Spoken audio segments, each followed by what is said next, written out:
오늘 함께 은혜 나누신 말씀 사도행전 28장 23절에서 28절까지의 말씀입니다. 사도행전 28장 23절에서 28절까지 말씀 같이 한 목소리로 합독하시겠습니다.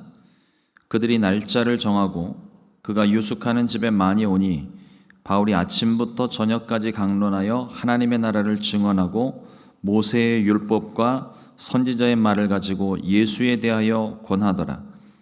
그 말을 믿는 사람도 있고 믿지 아니하는 사람도 있어 서로 맞지 아니하여 흩어질 때에 바울이 한 말로 이르되 성령이 선지자 이사야를 통하여 너희 조상들에게 말씀하신 것이 옳도다. 일러스되 이 백성에게 가서 말하기를 너희가 듣기는 들어도 도무지 깨닫지 못하며 보기는 보아도 도무지 알지 못하는도다. 이 백성들의 마음이 우둔하여져서 그 귀로는 둔하게 듣고 그 눈은 감았으니 이는 눈으로 보고 귀로 듣고 마음으로 깨달아 돌아오면 내가 고쳐줄까 함이라 하였으니 그런즉 하나님의 이 구원이 이방인들에게로 보내어준 줄 알라. 그들은 그것을 들으리라 하더라. 아멘. 오늘 함께 봉독한 사도행전 28장 23절로 28절의 말씀 가지고 귀 있는 자는 들을지어다, 이와 같은 제목으로 함께 말씀의 은혜를 나누겠습니다. 멜리데 섬에서 석 달을 머물렀던 바울 일행은 우리가 성경적인 관점에서 보니까 바울 일행이라 말을 하지만 사실 바울도 붙잡혀서 호송되어져 가는 입장이죠. 그러나 우리가 성경에서 이 바울을 중심으로 보고 있으니까 바울 일행이라 말씀드립니다. 드디어 기나긴 항해 끝에 로마에 도착을 했습니다. 오는 길에 급작스럽게 유라굴로 광풍을 만났고 그래서 정신없이 바다에서도 헤매다가 결국 하나님께서 피하게 하신 멜리데 섬에 머물러서 거기서 이제 3개월 동안 긴 겨울을 나게 되는 거예요. 어제 말씀 나눴지만 잊지 마십시오. 멜리데라는 이름의 뜻이 피난처라는 뜻입니다. 하나님께서 피할 길로 인도하셨다는 거예요. 그러니까 저와 여러분들의 삶 가운데도 항상 주님께서 여시는 피할 길이 있습니다. 지금 당장은 그 문제 때문에 내가 어떻게 해야 될지, 무엇을 해야 될지, 어디로 가야 될지 지금 당장은 몰라도요, 한 5년, 10년 지난 다음에 한번 보세요. 하나님께서 그때는 깨닫지 못하게 돼도, 깨달으면 더 좋은 일이지만 혹시 깨닫지 못하더라도 시간 지난 후에 우리가 보면 하나님께서 항상 우리에게 피할 길을 열어주셨습니다. 그러니까 지금 혹시 우리가 예상치 못한 문제를 만나서 어려움을 겪고 있다 하더라도요, 절대로 낭망하지 말 것은 오늘도 말씀을 나누겠지만 우리의 소망 되신 예수님께서 우리에게 반드시 우리 처지와 상황에 맞는, 내가 있는 곳에 가장 합당한 멜리데 섬과 같은 피난처를 항상 예비해 두고 계신다는 거예요. 계속 몇 개월째 제 마음 가운데 맴도는 단어 하나가 피할 길입니다. 피할 길. 감당할 시험을 주시는데 감당치 못할 때, 그것 때문에 쓰러지거나 넘어지게 될 때 또한 피할 길을 내사, 이렇게 말씀하고 계시거든요. 우리 예수님 믿지 않았을 때도 세상 가운데 그렇게 방황하고 있을 때 주님께서 어떤 사람들을 통해, 어떤 사건을 통해, 어떤 환경을 통해 결국 피할 길로, 사실상 피할 길을 하나님이 내신 것이지 가만히 내용 따지고 보면은요, 피할 길로 우리를 몰아가시는 거예요. 그거 아니고서는 내가 살 수 없게 만들어 놓으시고 결국은 예수님을, 그 결정적인 순간에 예수님을 탁 보여주시니까 안 믿을 수가 없는 거죠. 복음을 전할 때도 이러한 하나님의 전략이 필요합니다. 그래서 어떤 문제를 만난 사람들이 있는지 이렇게 보시다가 처음부터 도와주시면 안 돼요. 복음을 전할 수 있는 타이밍을 보고, 물론 마음으로서는 계속 응원하고 도움을 주고 하겠지만 어떤 결정적인 순간에 도움을 계속 주고 관계를 맺어가다 결정적인 순간에 예수님 믿어야 된다고, 그거 한마디면 다 넘어가요. 다 넘어가. 그래도 안 받아들이는 사람은 어쩔 수 없습니다. 자, 바울이 로마로 온다는 소식을 들은 성도들이 바울을 맞이했고, 바울은 로마에도 복음이 전파된다는 사실에 하나님께 감사하며 또 그곳에서 만난 형제들, 그러니까 예수님을 믿고 있는 형제들을 말합니다. 성도들을 만남으로 인해서 그들로 인해 위로를 얻고 기쁨을 누렸다고 성경은 기록을 합니다.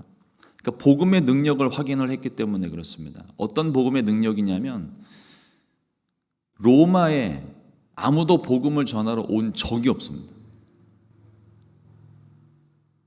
근데 정말 그럴까요?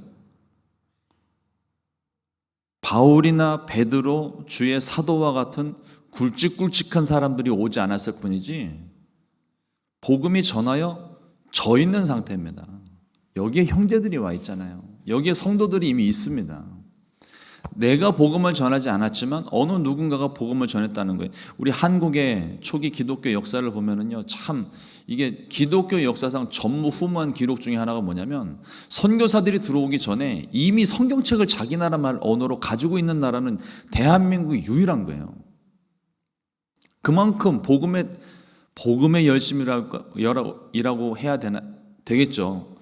그러니까 종교적인 열심이 워낙 한국 사람들이 많은데 그 중에 몇몇 사람들이 복음을 받게 되고 믿게 되고 그러면서 내 나라 말로 돼 있는 성경이 있었으면 좋겠다 생각을 했으니까 그걸 자기가 스스로 뭐 했는지 사람들을 만들어서 했든지 하여튼 이 성경을 번역해서 자국말로 성경을 가지고 있는 그런 민족이 되었다는 겁니다. 그 하나님이 왜 복을 안 주시겠어요?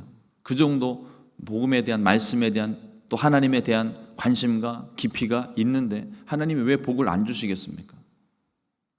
그러니까 이 로마도 마찬가지인 거예요. 바울이 감동을 얻었던 이유가 복음을 전하지 아무도 이 복음을 전한 것 같지 않은데 그곳에 이미 예수 믿는 사람들이 거기 존재하고 있었다는 겁니다.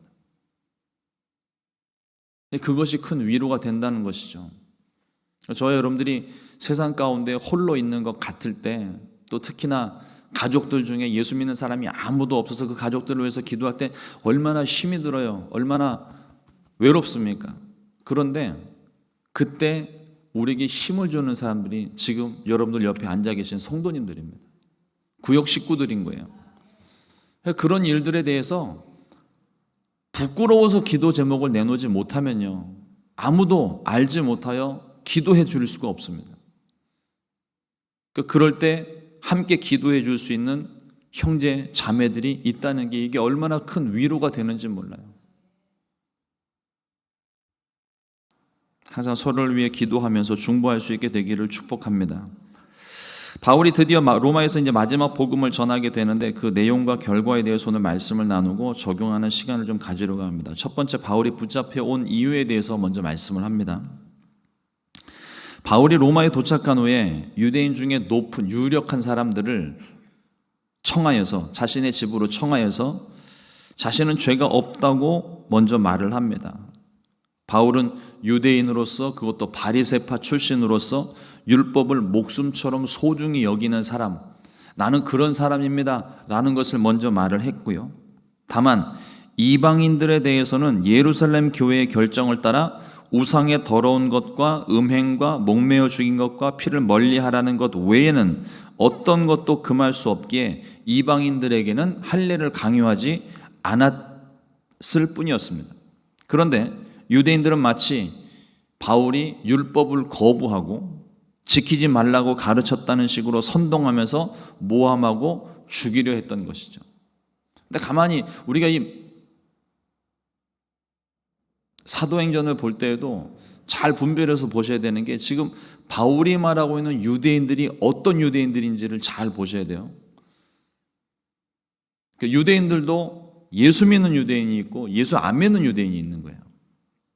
지금 바울이 말하고 있는 사람들은, 상대하고 있는 사람들은 예수님 안 믿는 유대인들입니다.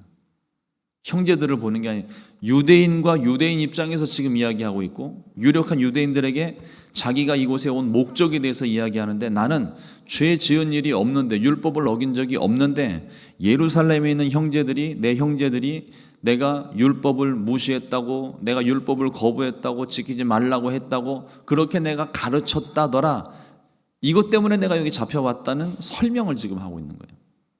그러나 우리가 사도행전 말씀을 쭉 보면서 이 논쟁이 벌어질 때마다 바울이 자신의 출신과 또 내가 율법을 얼마나 성실하게 지키는지 나실인의 규례를 지켜 행하며 행했던 일들이 기록이 되어져 있는 것. 그러니까 율법적으로서 이 바울이 결함이 있었던 것이 아닙니다. 성경에 그 기록이 있는 이유가 바로 그거예요.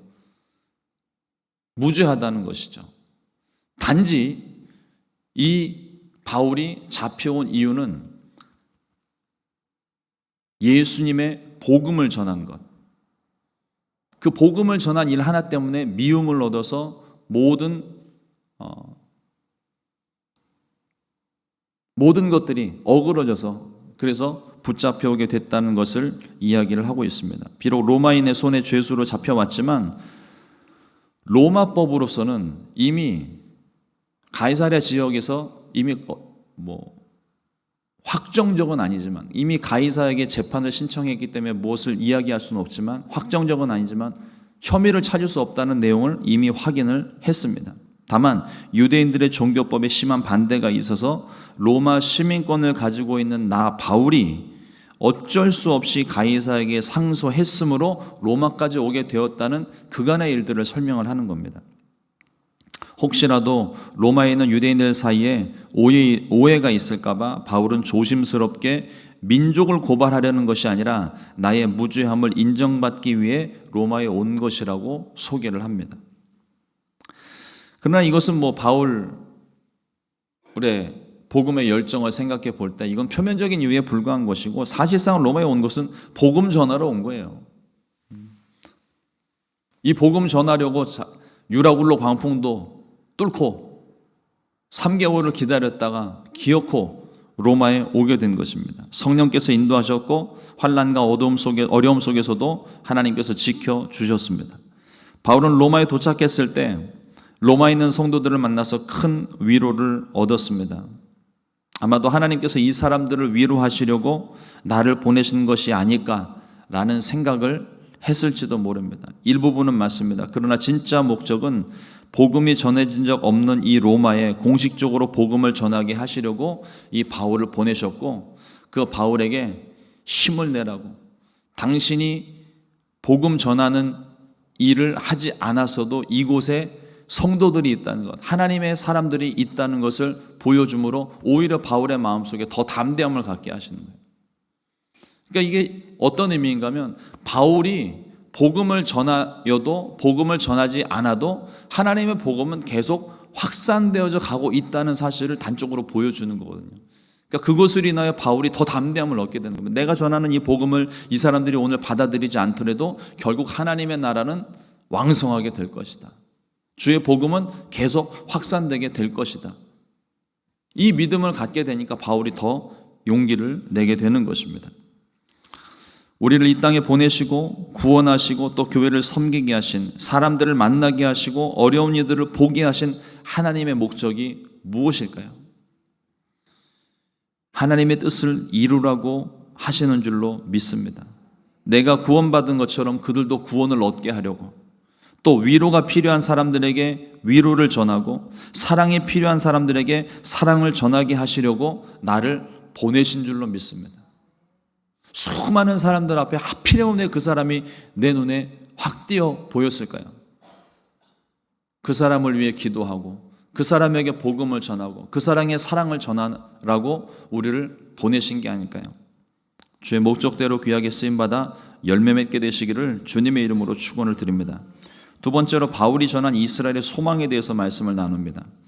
사도행전 28장 20절 말씀이 이렇게 기록합니다. 이러므로 너희를 보고 함께 이야기하려고 청하였으니 이스라엘의 소망으로 말미암아 내가 이 쇠사슬에 매인 바 되었노라. 바울이 말하고 있는 이스라엘의 소망은 죽은 자들의 소망, 곧 부활하신 예수님을 말하는 것입니다. 바울이 유대인들로부터 붙잡힌 바 되고 고발당하였던 이유는 예수님의 부활을 말했기 때문입니다. 유대인들은 예수님의 부활을 믿지 않았을 뿐만 아니라 거부했어요. 그들이 눈으로 보았습니다. 이런 은혜가 있을까요? 예수님을 동시대에 살았고, 예수님과 동시대에 살았고, 예수님의 말씀을 직접 들었고, 예수님의 죽으심과 부활을 보았고 적어도 들었던 사람들, 이보다 더 큰 은혜는 아마 없을 거예요. 어떻게 더 확실한 것을 보여줄 수 있을까요? 그런데도 그 유대인들은 예수님을 안 믿었어요.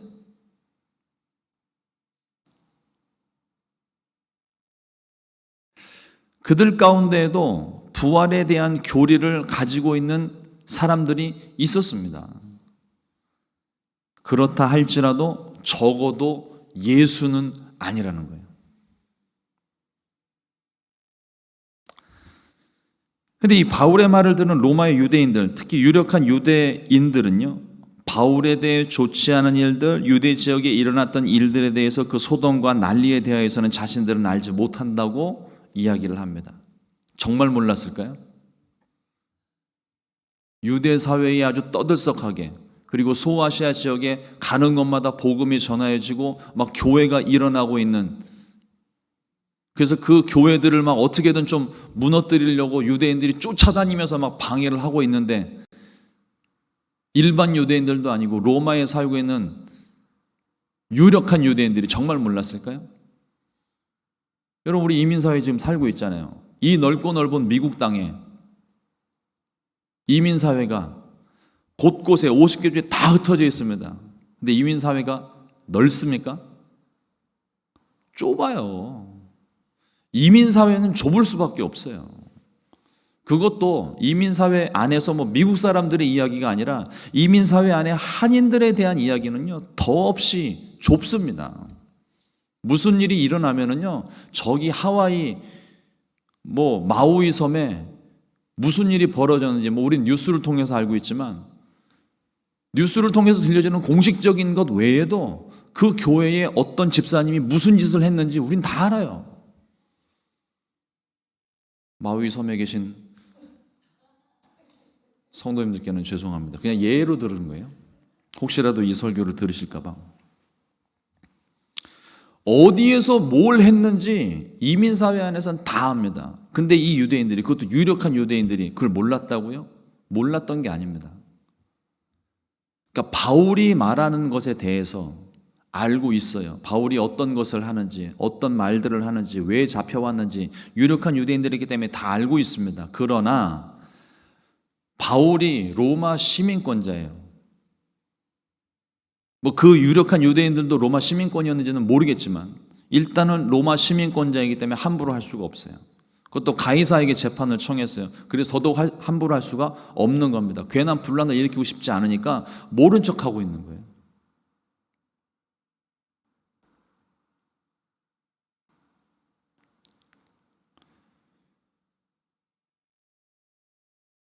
뒤에 보면 어디서든, 그러니까 그리스도 교회에 대한 소문을 익히 들었고 어디서든지 반대를 받는 줄을 알았다고 말하는 것으로 봐서 괜한 불편한 감정 일으키고 싶지 않다는 말을 하고 있는 거예요.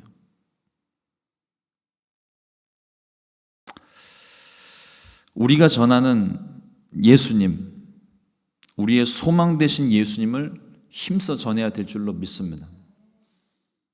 우리는 여기서 예수님에 대한 말씀을 전하고 있지만, 복음을 전하고 있지만, 우리가 전하는 이 복음이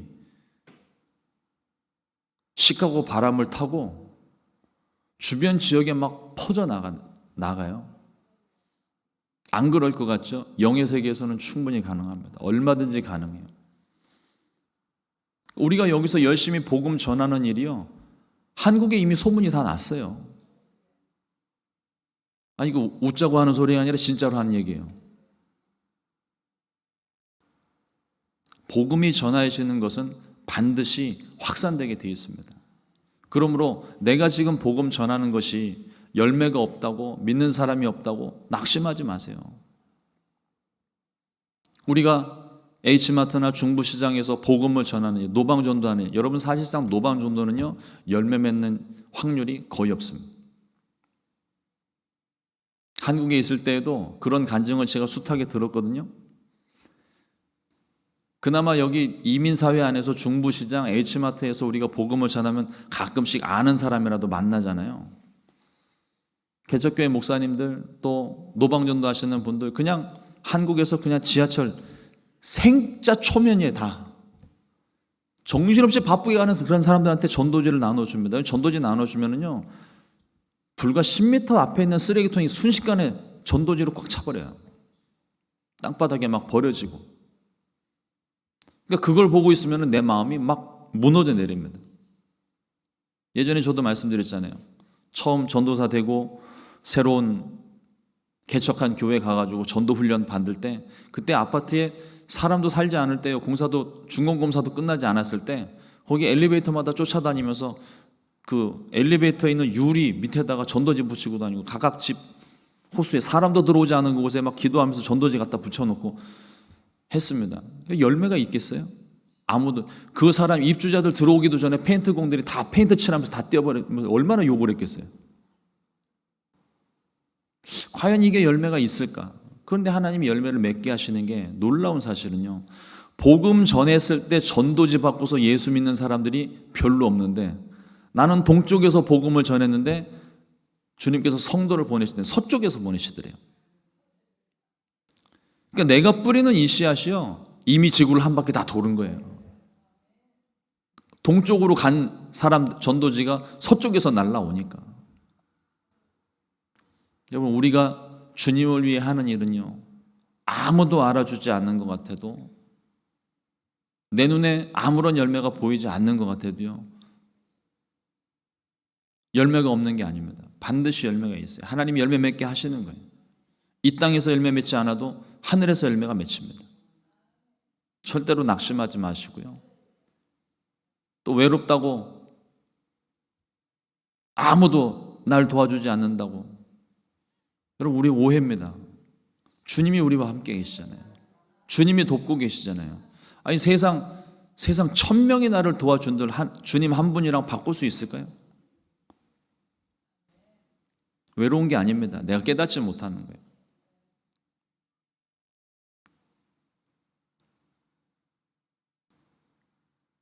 복음을 전하는 일에 성경 공부 많이 하고 신학적으로 많은 것을 알아야 복음을 전할 수 있는 게 아닙니다. 공부하면 할수록, 신학적인 지식이 쌓이면 쌓일수록 전도는 더 못해요. 열정이면 되는 거예요. 성령 충만이면 되는 겁니다. 내가 만난 예수님, 내가 경험한 예수님, 나를 위로하시고 나를 치료하신 예수님, 나의 죄를 용서하시고 구원하신 예수님, 이 주님을 전하는 거예요. 나와 같은 처지에 있는 사람들에게 이 주님을 전하는 것입니다.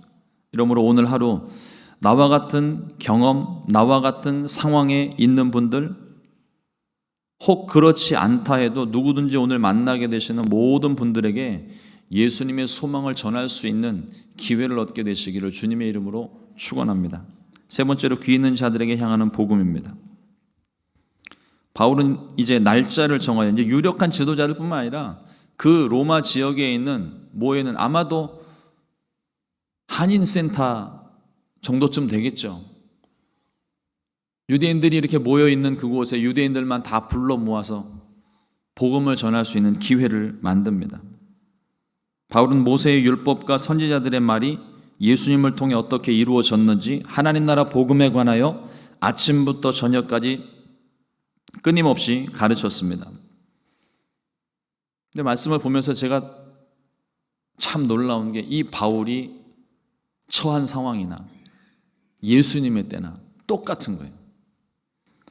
예수님의 때와 같이 믿는 사람도 있고 믿지 않는 사람들도 있었습니다. 아니, 뭐 예수님이 생명의 말씀은 예수님께서 말씀 전하셨는데도 안 믿는 사람은 그 어쩔 수 없는 사람들인 거죠. 예수님이 전해도 안 믿는 사람 있을 수 있습니다. 선택은 본인들 몫이니까요. 이건 어느 시대나 똑같은 것 같고 지금도 마찬가지입니다. 그런데 이어지는 바울의 말을 보면, 예수님의 복음을 받아들인 사람이, 그러니까 바울의 설교를 듣고 예수님의 복음을 받아들인 사람이 많지 않았던 것 같아요.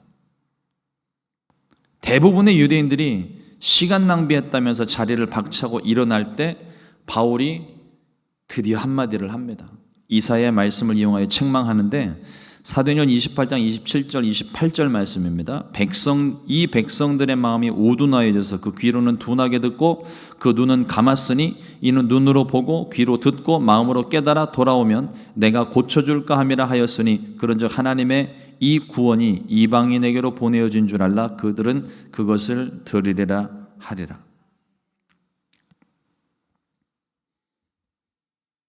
앉아있는 유대인들이 보고 듣고 깨달았습니다. 모르는 게 아니에요. 생명의 말씀이 전해지니까 우리 사도행전 처음부터 우리 그 말씀 보았잖아요. 마음에 찔려. 말씀이 전해질 때 마음이 찔립니다. 그 마음에 찔리는 사람들의 반응, 믿든지 안 믿든지 성경의 표현을 보면은 회개하고 우리가 어이할 거 물었든지 아니면 그 자리를 박차고 나가든지 둘 중 하나인 거죠. 복음을 받아들이는 사람의 모습은 항상 이 둘 중 하나입니다. 받든지 아니 받든지. 그런데 안 받는 사람, 받는 사람은 생명의 말씀 받았으니까 오케이. 안 받은 사람들은요? 그럼 정말 무식해서 못 알아들었을까요? 아니요. 듣고 찔림이 있습니다. 너무 아파서 도망가는 거예요. 더 아프기 싫어서. 그리고 내가 가진 기준. 여러분 우리 마음의 이 고집이요 얼마나 센지 몰라요. 아무리 진실을 얘기해도요 내가 믿고 싶은 것만 믿는 거예요. 내가 듣고 싶은 것만 듣고 내가 생각하고 판단한 것만 맞고 다른 사람의 말들은 다 틀린 거예요. 심지어 하나님 말씀도 하나님이 아니라 말씀하시는데 하나님 그거 아닙니다. 하나님이 틀렸습니다. 예수 믿는 사람들의 수많은 간증들 보면은요 예수님을 진짜로 체험하기 전까지 그 사람들의 공통적인 모습이 뭐냐면 하나님조차도 틀렸다는 거예요. 하나님도. 근데 그게 예수를 믿고 난 다음에도요 우리들 마음 가운데 남아있을 수 있습니다. 여러분 우리의 고집 꺾어야 돼요. 무조건적으로 꺾어야 돼요. 아파도 꺾어야 되고 이거 꺾으면 내가 죽을 것 같아도 꺾어야 됩니다. 그러지 않고 하나님이 꺾으시면요 더 아파요. 차라리 내가 꺾는 게 낫지 하나님이 꺾으시면 더 아픕니다.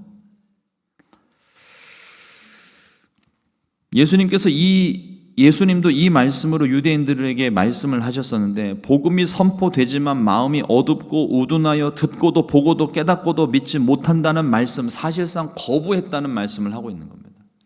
그 로마의 복음이 전해졌지만 처음에는 아무도 예수님을 믿지, 아무도는 아니고 예수님을 거의 대부분 믿지 않았다는 거죠.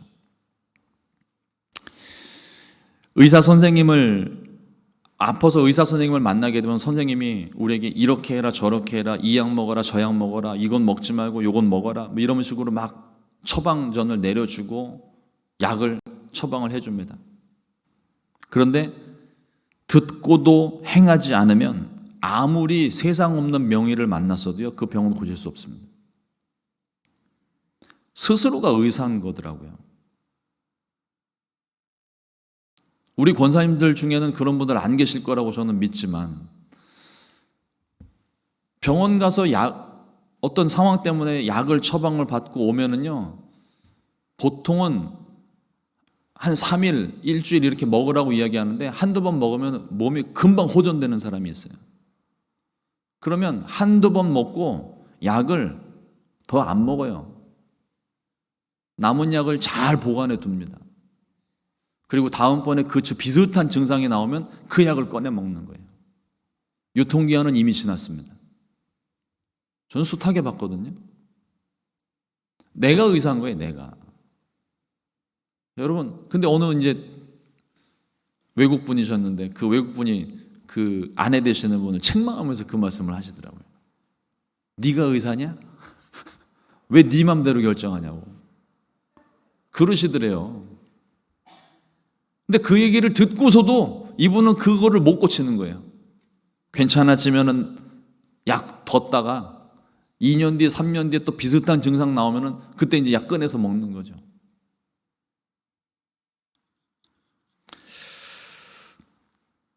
우리가 스스로 판단하면 안 됩니다. 그러니까 내 고집, 내가 살아온 방식, 여러분 이거 다 뜯어 고쳐야 돼요. 우리가 기준을 맞춰야 되는 건 말씀이고 예수님의 삶의 방식입니다. 거기에 모든 걸 맞춰야 되는 거예요. 그래서 이날 이후로 유대인에게서 이방인에게로 복음이 더 확산되기 시작합니다. 유대인들은 이미 완전히 마음의 문을 닫았어요. 지금도 유대인들에게 복음을 전하는 건 차라리 그냥 생짜 모르는 사람한테 가가지고 복음 전하는 게 낫지, 어중간한 기준 가지고 있는 사람한테 복음 전하는 게 더 힘들어요. 말씀하신 대로 먼저 된 자가 나중이 돼버리고 말았습니다. 보고 들었어도 깨달았어도 마음을 굳게 닫았기 때문입니다. 이렇게 사도행전은 오늘 마무리를 짓습니다. 사도행전 28장 31절 말씀에 하나님의 나라를 전파하며 주 예수 그리스도에 관한 모든 것을 담대하게 거침없이 가르치더라. 열린 결말입니다. 결과는 어땠을까요?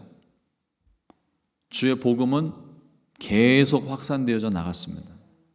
그래서 우리가 그 복음을 지금 받고 있는 거고요. 그럼에도 불구하고 여전히 유대인들은 귀를 닫고 있습니다. 여전히 세상 사람들은 귀를 닫고 있습니다. 그 중간에 우리가 서 있는 거예요. 귀를 닫고 있는 사람들에게 주의 복음을 전하는 사명이 우리들에게 있고, 바울의 마지막이 나오질 않아요. 이유는 하나님의 복음이 계속 확산되어져 가야 한다는 것을 어떤 문학적인 기법이랄까요? 열린 결말로 마무리를 짓게 됩니다. 사도 바울은 이후에 2년 동안 그 가택에 연금되어져 있는 상태에서 소위 말하는 옥중서신이라는 것을 쓰게 됩니다. 에베소서, 빌립보서, 골로새서, 빌레몬서를 쓰면서 주의 복음을 계속 힘있게 담대하게 전하다가 마지막에 순교하게 되죠.